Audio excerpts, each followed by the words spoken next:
Well, good afternoon or good morning or good evening, whichever time you happen to be listening to this video. As I told you, what I want to do here is kind of go through the estate planning slides, which you see to, I guess, to my right here, your left, I would guess, if you're looking at it.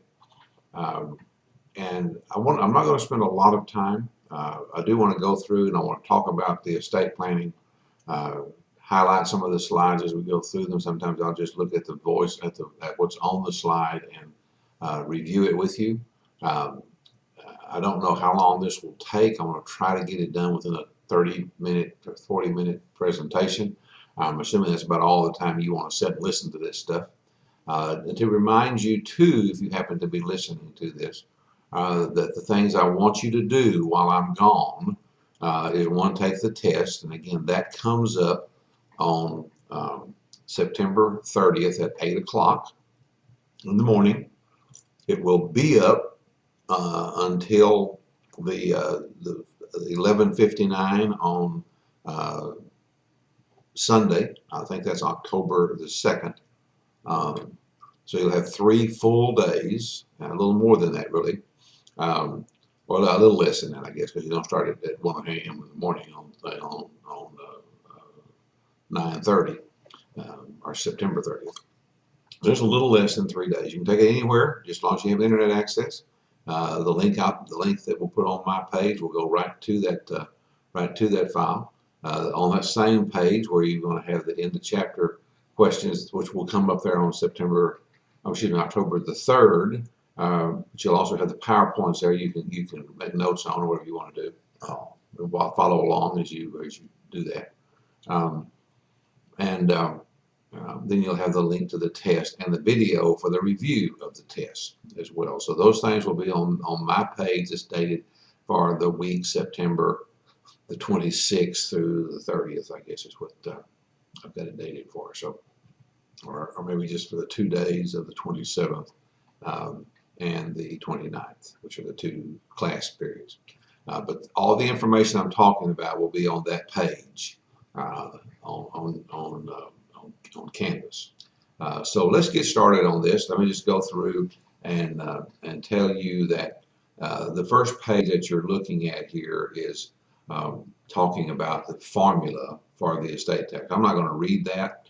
I would recommend that you get very familiar with the process here. That is starting with the gross estate. Now, one comment here. You will have some problems on the probate estate versus the gross estate. Now, little bit of an instruction. The probate estate can never, ever be larger than the gross estate. Okay, but it can be smaller because not everything in the estate will go through probate. And in some cases, if they have everything in a trust or everything on some kind of a will substitute, like an annuity or a IRA account or something like that, you could have a zero amount in the probate estate. But the gross estate is the total of all of the client's assets, less their liabilities. That's the gross estate. Okay. And then you have these other things that can come off of the estate value to get down to the net estate. And then there's some other things that come off to get down to the taxable estate. So basic, simple math, but you have to know the formula. You have to know the process of getting from the gross estate down to the net taxable estate, and that's even the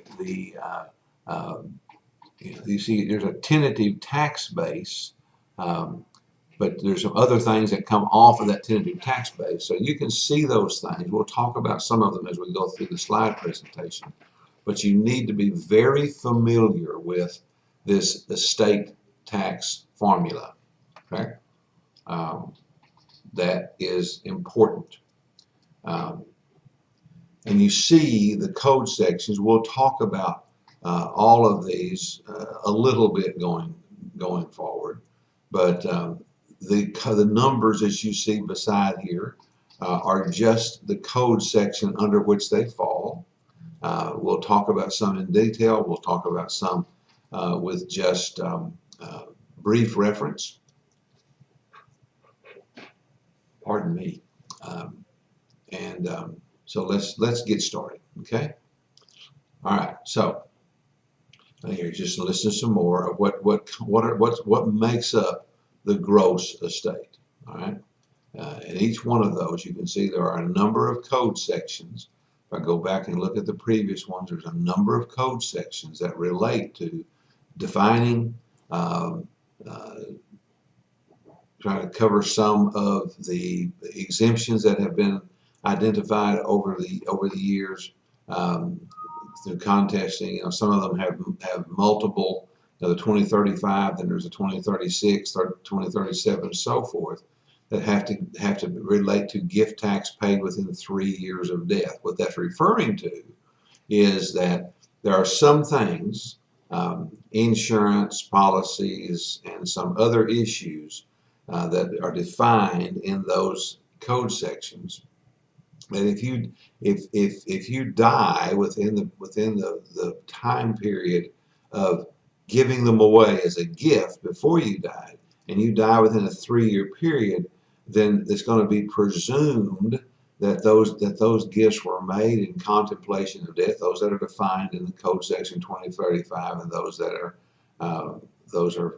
follow. It's going to be assumed that they were given what's called contemplation of death. They were given in order to be able to avoid paying the estate tax on them or on the appreciation for them, and that's why they're going to be brought back in. Okay, because they want to up the value of the estate again to make sure that you weren't trying to just avoid them, but by giving them away at some point before you died. Okay, so now we'll have some description. Again, this is primarily, excuse me, as I've said before, knowing the terms. So what is property owned at death? Well, it's basically everything that you own, everything. Again, you're assumed to be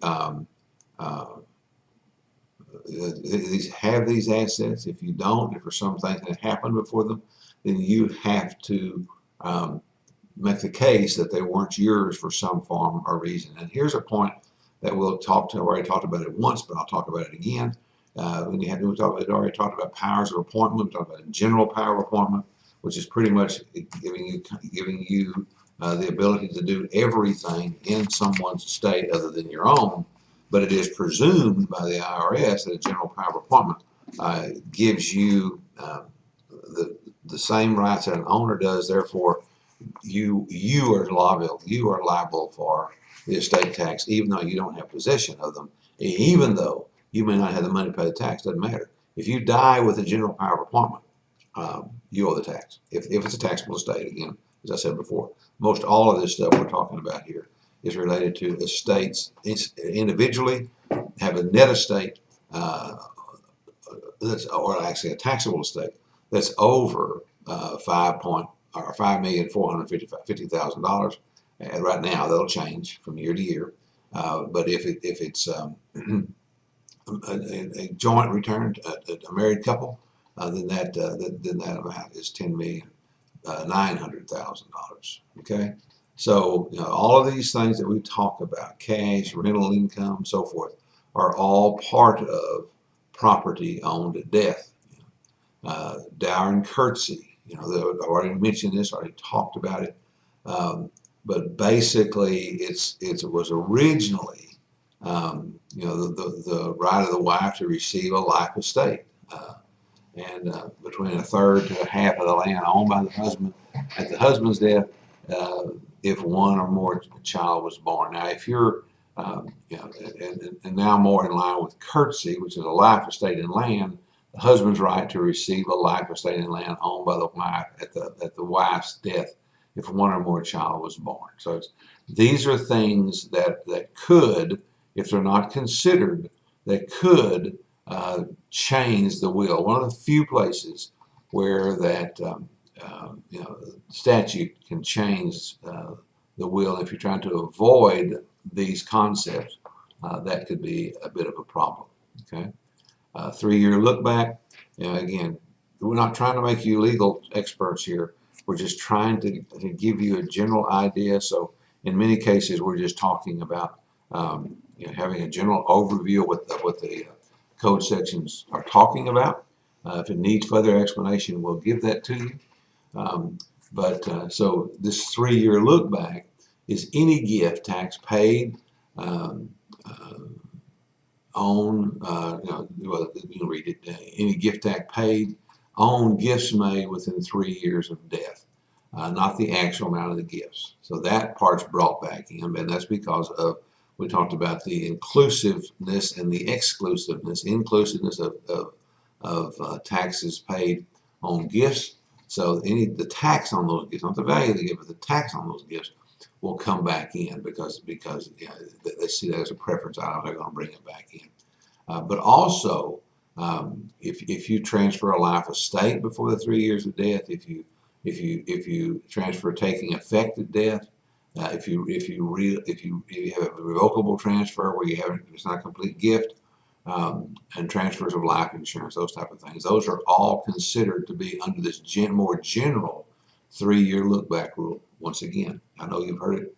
I've said so many times, probably already beginning to be a nuisance to you, but knowing your terminology, and that would include which things are under this 3-year look back. Those things are a part of having an understanding.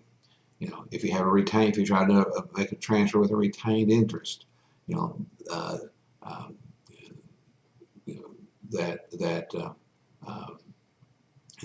whether if it's even an implied interest, whatever it is, anything that makes it not a complete gift. If you've retained some kind of ownership, you see the specificity there under 2036. But again, terminology. The biggest thing to come out of this chapter, and you've already seen, I started with it, is how to get to the net taxable estate. But to know that there is also a gross estate, there is a net estate, there is a tentative taxable estate, and then there's the taxable estate. If that taxable estate is over, the 10.9 million for couples to 5.50 for individuals, then that's going to get you the answer to the question. In some cases, they'll give you, it's partly filled out, and you have to fill in the other things. But it's knowing the general definitions of these is what the goal here is. If you have a transfer that's effective on the date of death, again, that's going to be brought back in as of death.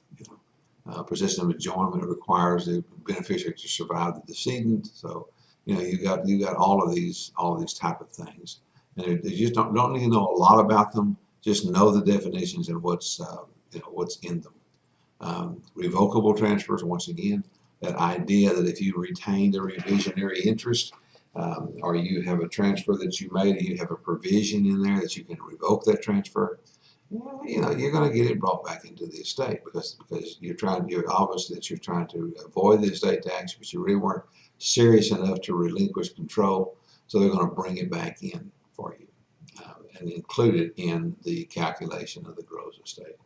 Revocable transfer, same thing. You can transfer it out of the estate, give it to somebody else, but you retain the right to bring it back in during your lifetime. And if you die with that right, that's going to be brought back into the estate as well. Annuities, the straight life annuity is not included in gross estate. If you think about that a little bit, and you know what a straight life annuity is, again, terminology, But a straight life annuity basically dies with you. Okay, so if you're getting $1,000 a month and it's just a straight life annuity, that means it's a straight annuity on your life. When you die, there's no provision for any other payment. You're done. Okay, but if you have a survivorship annuity, which basically means it can be 100% of what you're getting, it can be 75%, it could be 50%, it could be almost anything in that range. The ones I quoted to you were more typical, the ranges, but that doesn't mean that you're limited to those. But any kind of payment that you go to have to some other person, your wife, whoever, you're going to bring that back in at the fair market value of the remainder interest there. It just depends on what that is based on the terms of the annuity. And so you'll have to know how long it's going to be going. And then you may have to go and look at what the mortality assumption is. Excuse me. Of those future interests and what the current interest rate is, so forth. But you'll have to do a time value of money of the present value of the future annuity payments. That goes into your estate. Why? Because you have a general power of appointment of it. You're passing it on to somebody else. You have the right to do that, and because you have the right to do that, you're going to pay tax on it. Okay. So again, you have to know the definition of a difference between a straight life annuity, which is just a fixed payment. Maybe it's not a fixed payment. Maybe it's an inflation-adjusted payment. They're all the time making corrections, making additions, making some things to make them more attractive to purchase. Whatever it is, if it's just a straight life annuity, that means when you die, payments stop. There is no value. It's not included in the gross estate. But if you have the right to have a survivorship right where there is going to be an annuity continue to another individual, then because you're passing that on to them, you have to pay tax on the present value of those future payments. Okay. Jointly owned property still goes in there, because jointly owned, you have the jet roads, which if you set it up, so you got to pay tax on it. The tenancy by the entirety, again, you have to know what that is, only for married, and has a survivorship right to it. The contribution rule, and these pretty much have to be equal contributions. That can make a difference on the test as well. And there's some examples in your text on the points listed if you want to look at those. Powers of appointment, kind of a review here. Already talked about this. There's a general power, and then there's various that are more specific that are not included. These all expire at death, and if the power of the appointment is for what's called the statutory exemption. HELM stands for Health, Education, Maintenance, and Support, as you see there. That's permissible to pass on, whether you give to somebody the power for that. But if you hold that power of HELMs, it's a quasi-general power of appointment because of the fact of health, education, maintenance, and support. Those things are not definitive, but they're specifically exempted. They're there in order to be able to provide. It was primarily created from the standpoint of what's called a bypass trust. We'll talk about that a little bit. And the need for a bypass trust is effectively been done away with by the portability of the lifetime exclusion. Okay, or lifetime credit, we'll call it that. Okay. Proceeds from life insurance. Already had this conversation. The reason is that you take the proceeds of life insurance. What that means is the death benefit of the life insurance. Because that's a general power of appointment. You don't have the money. If you have half a million or $1 million life insurance policy, you don't have it. It's in order to provide for your heirs or for your business partner or whatever the purpose might be for it. But when you die, you have the right of appointment because you pick the beneficiary for the life insurance. You have that general power of appointment, so it's going to be included in the estate. Okay, and this incident of ownership If you can change the beneficiary, if you can surrender or cancel the policy, you can assign the policy, revoke an assignment, pledge the policy for a loan, any of those things, although you may not be the specific owner of the policy, if somebody's giving you those rights on the policy, then it's going to be in the estate and it's going to be included in the gross estate. Okay, terminology. Okay. QTIP, this is a qualified terminal interest property. It's really kind of an exception to the fact that came about, let me say it that way, came about, QTIP, qualified terminal interest property, came about initially. It's used a lot more extensively than that going forward, but initially it came about in order because of the blended families and some of the things that had occurred. For example, if you have husband and wife, and they're coming to their second marriage or third marriage, whatever it is, doesn't matter. But they're bringing siblings to the relationship that were not a product of the union of husband and wife. They're maybe they have a separate name, but they're from a previous marriage. Well, so you have the relationship to the husband and wife, and hopefully it's very good. Hopefully they trust each other. But once the property is titled in the name of the individual, the surviving spouse, say it that way. Once that property is named in the name of the surviving spouse, there's no guarantee that they will follow out the desires of the husband or the wife for children they didn't birth, they just married into. So when you have property that is terminable, or the interest to it terminates at some point at your death, that's or you don't want to give someone the right to the property completely. That's a better way to say it. They have a terminal interest. They can't tell where it's going. Okay. But now, and therefore it didn't qualify for the marital deduction. Well, again, this law may be amended because there's really not much of a need for it now, because you don't have to use or lose that that lifetime estate tax credit. Okay, but that's what it was created for, and it's still in the curriculum. It's still being tested on, and it's also been used for other things beside that. It's again primarily used to make sure that you maximize the amount of the lifetime credit. So the provision it was set up for likely will be rescinded at some point in time, and maybe not, but probably will, because it doesn't really serve much useful function now as it did before. So when the lifetime credit was not portable, so they just hadn't gotten around to cleaning that up yet. Yes. Valuation of asset, we kind of already go through this before, but we will just kind of review it again. Just titling the real estate is by comparables or similar property in the close vicinity of where the particular property is located. So with a fair market value on that at death. For closely held businesses, you have usually there's valuation discounts that you can apply to that. You can see those listed there. I don't need to go through there. We'll talk about the meanings of those a little bit more. And then the financial securities, this is kind of the formula that you need to take, particularly if the stock is not actively traded. Maybe you have 2 or 3 or 4 days, or sometimes even a month before a stock is actually traded. Well, then you have to come up with a formula to figure out the mean between those two amounts. I know this formula.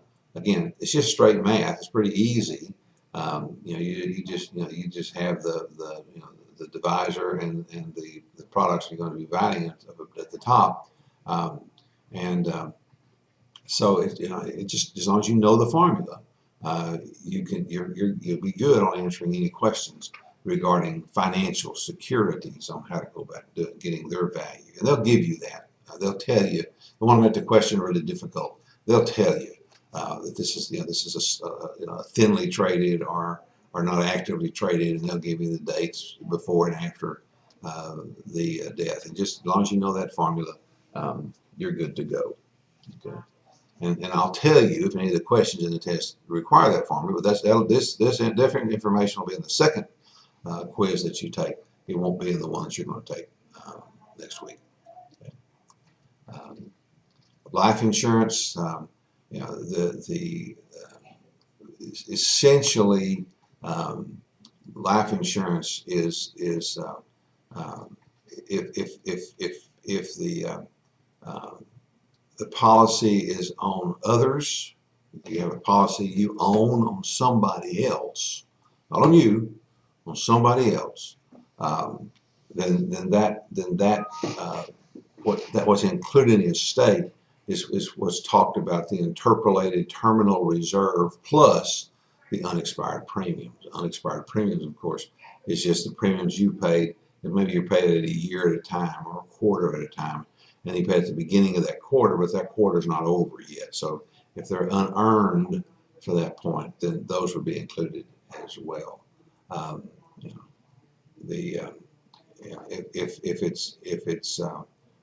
if it's not paid up, then whatever the replacement value is of the policy. But generally, what you're going to include on life insurance is that third one, the death benefit, if the policy is owned by the decedent. There's a couple of little quirks in there if it's owned by somebody else, but most of the time it's going to be owned by the decedent. So whatever the death benefit is, that's what's going to go in the that's what's going to go into the calculating the gross estate. Okay. The alternative valuation date. Again, these things are really difficult. There's an example on 6.32 that takes you through it. The rules are pretty straightforward, as you say, but the alternate valuation date was set up really came about because of people who have assets and on their date of death they're at one value. You know, if most of the assets were stocks, for example, and you had something like 2008 occur, or 2007, where the market went down dramatically from the date of the death, you have the opportunity to be able to take that valuation date. But the caution here is that valuation applies to everything. Now, it doesn't include things like that normally depreciate, like, you know, real estate or you know, depreciable items, those type of things. But but if you have something that went up more than the stocks went down, you know, you'd have to. So you might be shooting yourself in the foot because you have to know, you know, this, you know, that the election applies to all the assets in the gross estate. So it might be beneficial to not use it unless they're primarily something that, you know, makes up a major portion that went down. Then it might be worth using. But it's just an alternate valuation, another option that the IRS has granted you. Then you have the deductions, things like funeral expenses, you know, last medical expenses, administrative expenses, you know, debts. You know, we talked about how the debts are collected, losses during administration. All of those type of things can be deducted from that estate once you come to the gross estate, which is the present value of those assets at the time of your death, and then you start reducing those down to get to the net estate. Okay. And then funeral costs, you know, those are, you know, those would be such things as you see listed here. How much are those going to be? No way of telling. You know, if you're trying to calculate the amount, they don't tell you that. You know, you can. Well, they wouldn't do that to you. They're gonna give you some type of estimate. They're trying to get you to come up with the taxable estate or the net estate from that perspective. But, you know, those are things. But they, you know, they may just describe them, so you will need to be familiar with what constitutes funeral costs, and those things are listed right where you see them. Okay. Last medical, you know, those are costs related to the last illness, whatever they might be. You know, but you have to make the choice here. Remember, I said at the early part of the semester, you have to make that you're going to have to be evaluating where's the best place to take them. Now, normally I will tell you the best place to take them is probably on the estate tax. Why? Because the estate tax is going to be a higher percentage than the gross than the income tax. But there could be a reason why you want to do that. Maybe there's a really high income and you need to reduce that down because with all of the now with all of the the phase ends for above a certain amount of income, you could be up to almost a 50% income tax bracket on the assets, and it'd be better to take it on the income tax at that point in time, or you might be it might be below the 40%. And it'd be better to take it there. And also remember that that's of the total of the estate. So the 40%, if you can reduce that down, it may be that it would be better if the cost of for the last medical. And remember, there's a 7.5% phase out on those too. You have to have the medical. By that I mean the medical costs have to be more than 7.5% of the income of the income tax for the year for the person. So there's lots of little considerations there, but you could take it either place depending on which is the most advantageous for the client, and most of the time that's going to be on the estate tax. Okay. All right, administrative expenses, again, those things you see listed there. Primarily, again, not much to say here. Just make sure you know that, are familiar with that. If I tell you there's going to be an estate tax calculation in chapter 6, when you have that test, and then that'll be test 2, not test 1. You may want to go somewhere and write them down so you can identify what that would include when you see the calculation question for how to calculate the estate tax. Okay, debts. Again, you see the debts listed there. Basically, it's anything you owe money on at the day when you die. None of that is excludable. If you owe money on it, the state still owes money on it. You don't get out from under that when you die. Now, there's some like college loans and those type of things that have specific provisions that upon your death the debt is canceled. Well, that's a different thing. These are the ones we're talking about here. Anything that's legitimately something that you've agreed by contract to pay for advancement of money, you can deduct that from the estate because that kind of contributes to getting to the net estate. Okay. Losses during administration, you see what those are.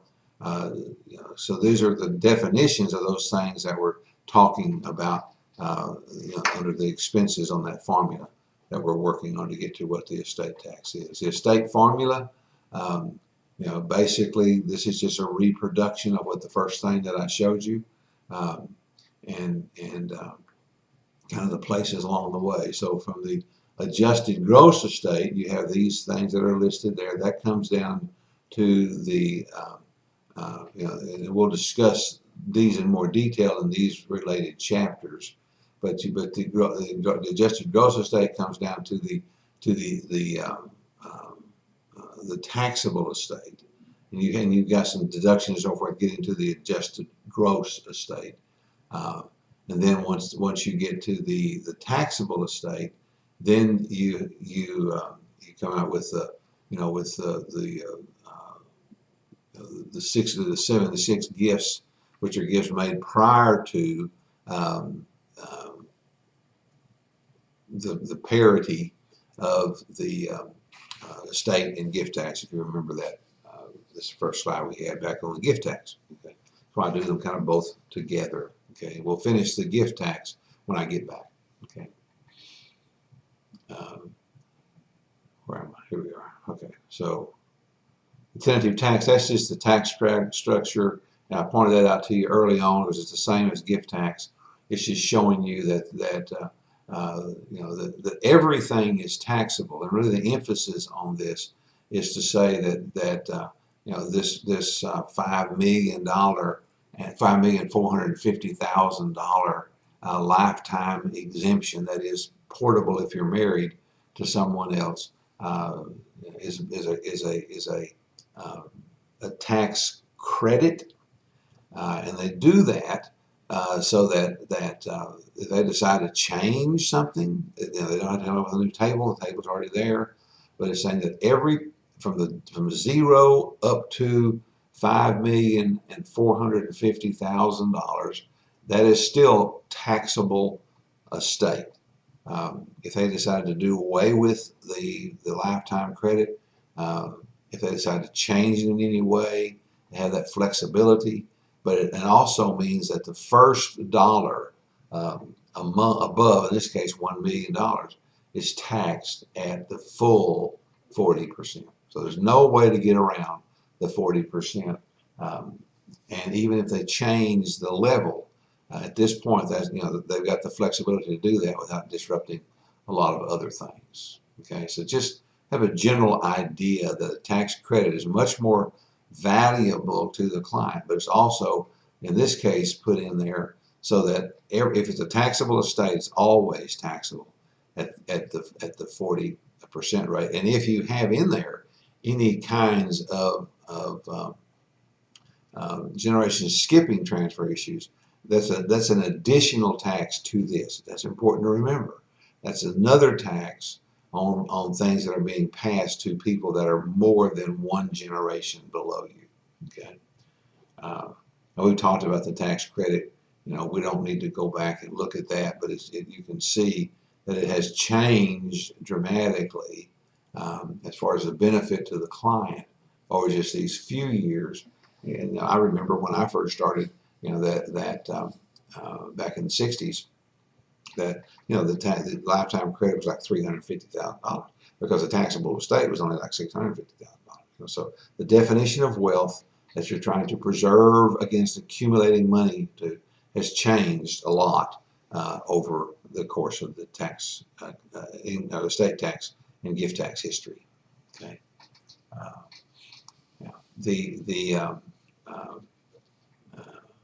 the state tax is paid by the executor or the administrator. Remember the difference between the executor and the administrator. Executor is under a will. The administrator is under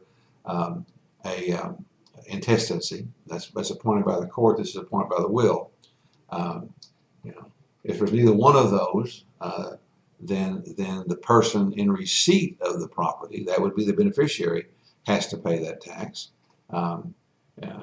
If the executor distributes to the heirs before the tax is paid, then the executor may have to pay the tax.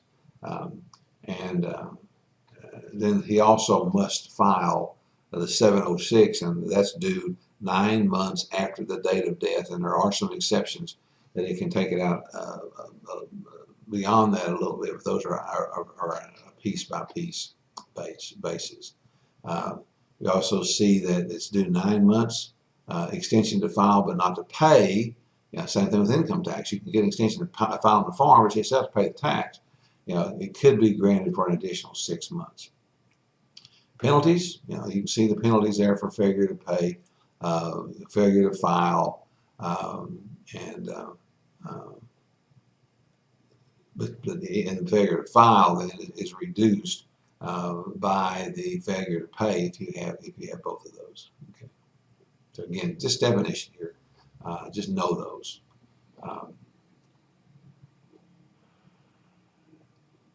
So here's paying and reporting. Just a little example. You've got the executor. He files an estate tax return 45 days after the due date, and the executor had not requested an extension of time to file on our pay. This is going to a penalty calculation. Things will have some of these too, along with the return. Or she admits a check for $10,000, the balance of the estate tax due, disregarding any interest which may be assessed. The combined total failure to file and failure to pay penalties equals $1,000.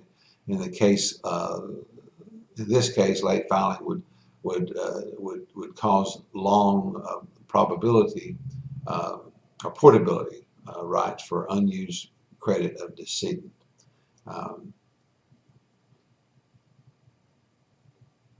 Okay, so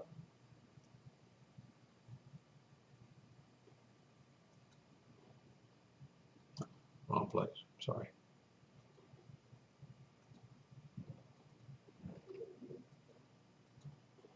Almost done here. Okay. Back up here. Just a few more slides, we'll be done. So bear with me just a little while longer. And that's just, again, that's just paying and reporting the taxes and the penalties if you don't pay them on time. Okay. The taxable basis to the heirs, again, most of the time, the basis to an heir or a legatee, and you know the difference between those two now, I hope, is the fair market value at the date of death, or the alternate valuation date 6 months after the date of death. And again, we talked about the conditions and restrictions for that one. You know, the gifts that revert back to the original owner that were transferred 1 year before the death, you know, so that's, you know, part of the basis. The joint, you know, the joint tender survivorship, this community property, or the alternate valuation doesn't apply to these things. Then the holding period is long term for all what's called income in respect of decedent assets, and the basis must be exported to the executor, to the IRS, not to the heirs, or reported by the executor to the IRS and not to the heirs. So what they're doing is they're establishing the basis in that so that the IRS knows about it in the event that you know, there's a sale of those assets somewhere in the future. And then you have this cumulative example. And this will be kind of the last things that we go through.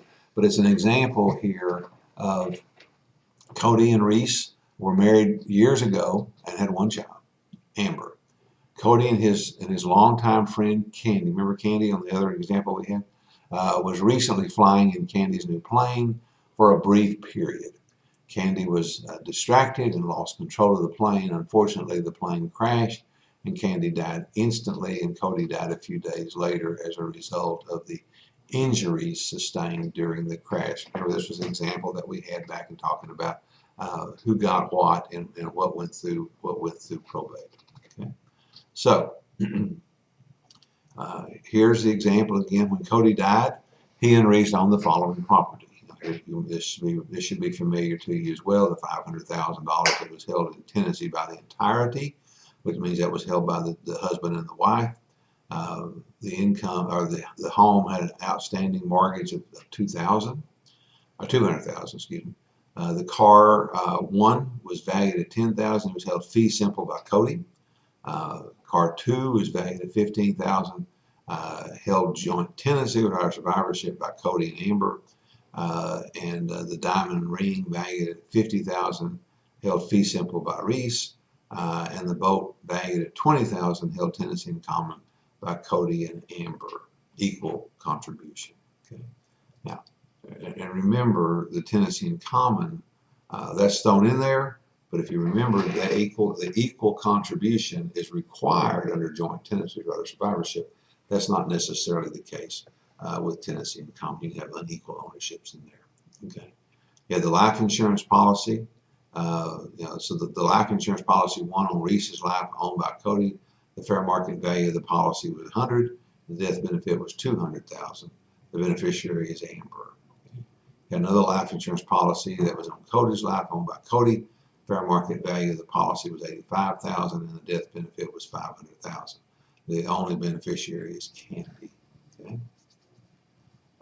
But the key one is the policy is owned by Cody, and it's on his life.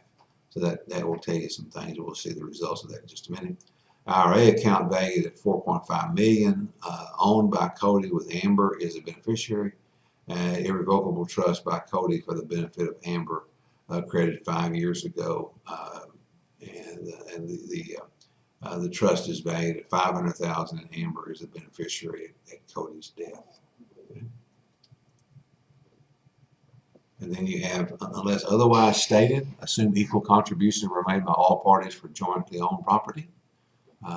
The accident was found to be the fault of the plane manufacturer. Therefore, Cody's heirs received $100,000 for wrongful death and $500,000 for pain and suffering. and Cody's last medical expenses were $40,000. Funeral expenses were $30,000. Administrative fees for the estate were $100,000, and he had debts of $100,000. So if we begin to put all of that together, you know, we've got Cody's will left $100,000 to a qualifying charity, remaining probate assets to Reese, and his will states that debts and expenses will reduce the assets that will transfer to Reese. So we start putting them together. All of those things add up to the gross estate of $8,877,500. The deductions were $270,000. You have to go through and make a spreadsheet if you want to confirm those numbers. The marital deduction was $1 million because that's how much went to.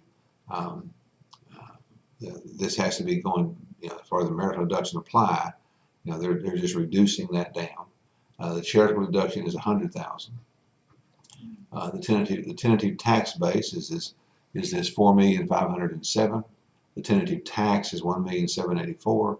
The credit is $1,748,800. I said not 74. $1,748,500, and the credit wipes all that out, so the tax then winds up being 0. Okay, so you see how the tax applies.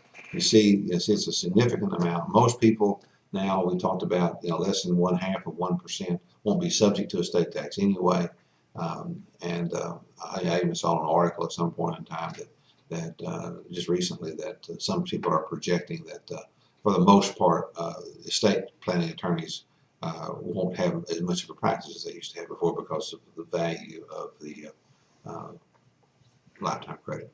So that's it. That is the discussion for the estate planning chapter 6, and hope it's been helpful for you. Again, your end of chapter questions, the multiple choice, and the discussion. I want to see your answers this time, and particularly the discussion questions.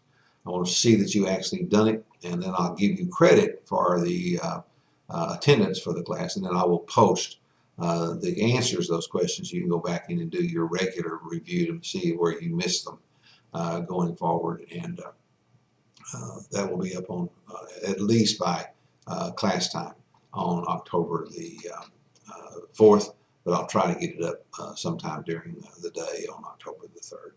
Okay. Only other video you got to listen to now is a review video for the exam, and I'm about to get that one done. I'll have that posted pretty quickly as well.